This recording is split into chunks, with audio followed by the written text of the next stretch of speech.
Hey guys, आज इस video में हम करेंगे आपका फीडमैन टेस्ट। क्या होता है, कैसे परफॉर्म करा जाता है।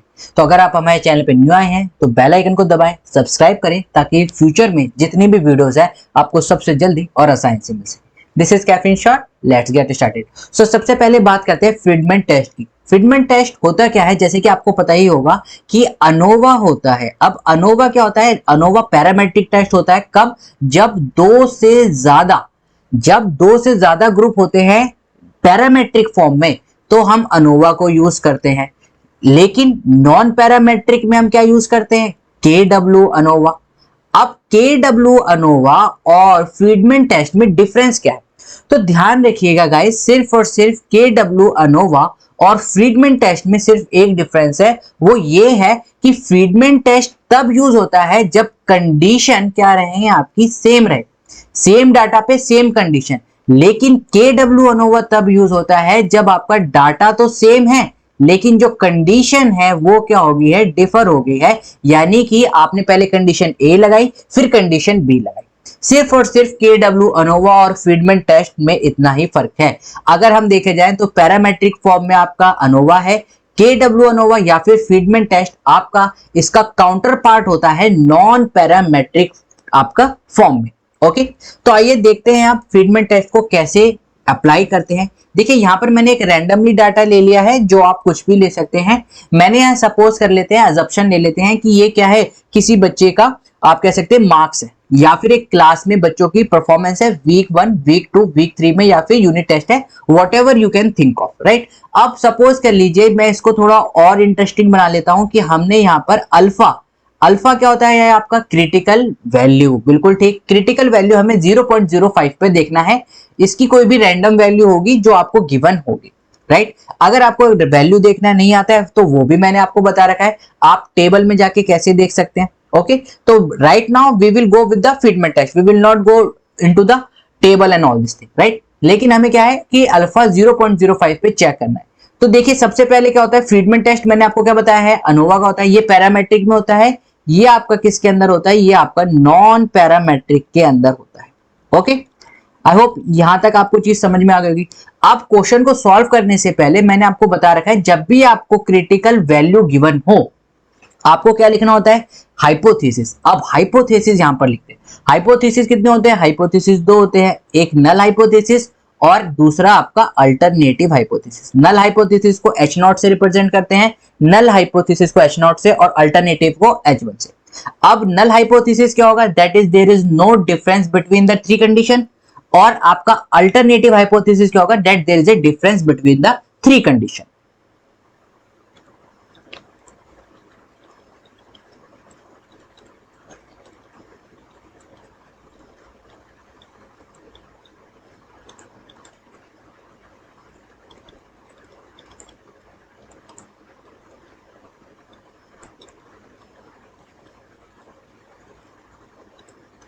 तो ये हमने नल हाइपोथेसिस लिख दिया है और आपका अल्टरनेटिव हाइपोथेसिस लिख दिया।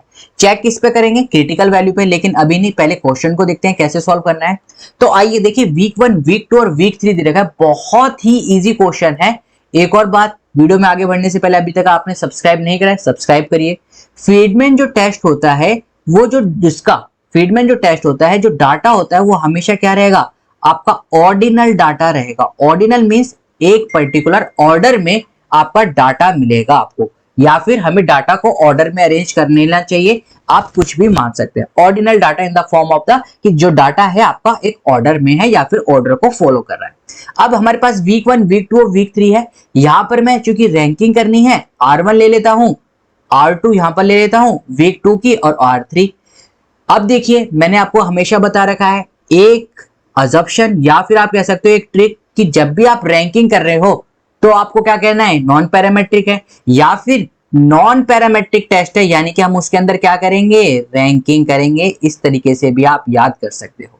सिर्फ और सिर्फ काई स्क्वायर इसका क्या है, अजम्पशन है। अब देखिए यहां पर हमने रैंकिंग करनी है तो हम हमेशा क्या करते हैं, हम हमेशा वर्टिकली आपका क्या करते हैं, इसको रैंकिंग करते हैं। इस बार हमें क्या करनी है, हॉरिजॉन्टली, यानी कि अब हम किसको देखेंगे, हम सिर्फ और सिर्फ इस तरीके से देखेंगे। तो यहाँ 1 है, यहाँ 6 है, यहाँ 8 है, तो सबसे छोटा क्या है 1, इसके आगे 1 रैंकिंग लिख देते हैं। उसके बाद 6 है रैंकिंग 2 और 8 है दैट इज रैंकिंग 3। सेम सबसे छोटा क्या है 3 है, सेकंड रो में आ जाइए। अब ये क्या है 4 5 3, कौन सा है सबसे छोटा 3 है, फिर आपका क्या है 4 है और 5 है। तो इस तरीके से यहाँ पर रैंकिंग करनी है। यहाँ पर देखिए 3 छोटा है, 5 देन 6, फर्स्ट सेकंड थर्ड, और यहाँ पर first second third, first second और third, first second and third. I hope ranking तो बहुत इजी आप कर लोगे, राइट। अब उसके बाद क्या करना है, हमें कुछ नहीं करना है, बहुत इजी क्वेश्चन है। समेशन ऑफ R1 ले लीजिए, समेशन ऑफ R2 ले लीजिए और समेशन ऑफ R3 ले लीजिए, यानी कि रैंकिंग 1 रैंकिंग 2 रैंकिंग 3 का सम कर लेते हैं। 1 + 2 3, 3 और 2 5, 5 और 3 8 और 2 10। यहाँ कितना आ गया हमारा, आ गया 10। सेम यहाँ पर देख लेते हैं 2 + 3 5, 5 और 5 10, 15 और 2 17 हो गया। 3 और 2 आपका 5, 5 6 10 और ये कितना आ गया आपका 15, यहां पर भी 15 हो गया, राइट। यहां तो कोई दिक्कत, आई होप आपको कोई भी दिक्कत नहीं आ रही हो। वीडियो पसंद आ रही है तो लाइक करें, शेयर करें और सब्सक्राइब करें बिना बिल्कुल भी ना जाए, ओके। तो अब देखिए फीडमैन टेस्ट निकालते कैसे हैं। जस्ट आपको क्या करना है, फॉर्मूला पुट करना है। फॉर्मूला क्या होता है 12 n multiply by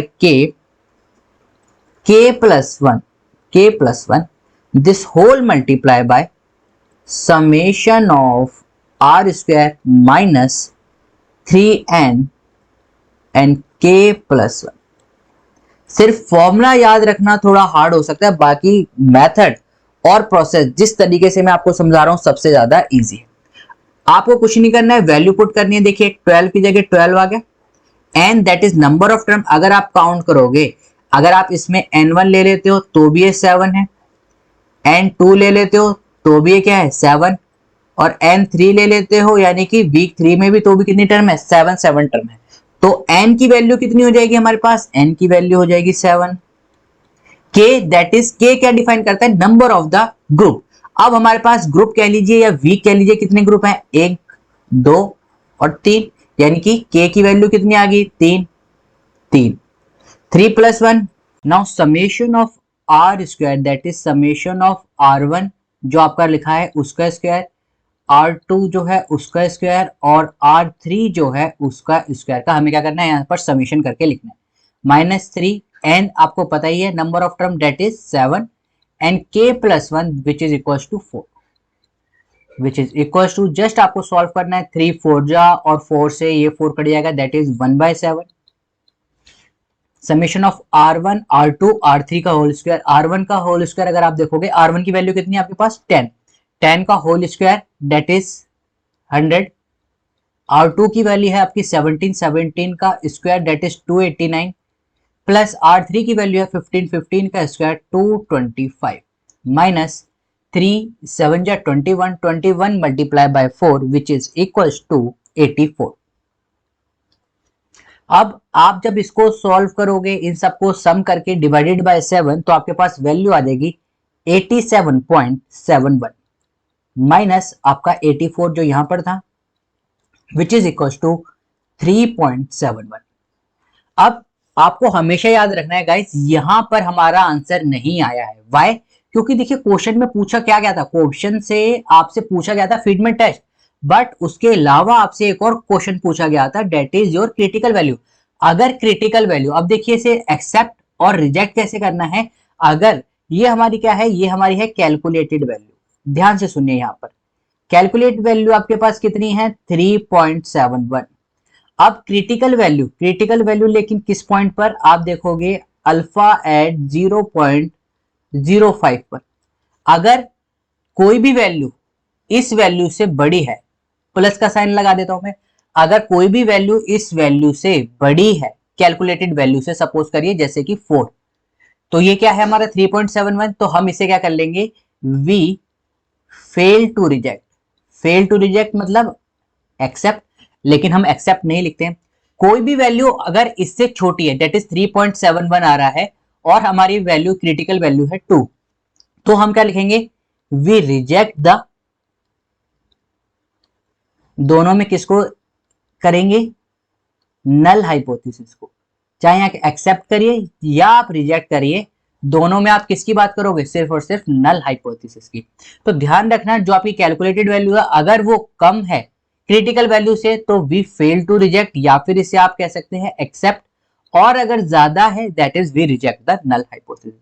I hope guys आपको वीडियो समझ में आई है। वीडियो समझ में आई है तो लाइक करें, शेयर करें, सब्सक्राइब करें बिना बिल्कुल ना जाए। हमारे 10,000 सब्सक्राइबर जल्दी से जल्दी करवाएं ताकि हम आपके लिए और अच्छी से अच्छी वीडियो ला सके। So we will meet in the next video. Till then, keep smiling, keep gathering lots of memory. This is Captain Short. Have a great day. Thank you all.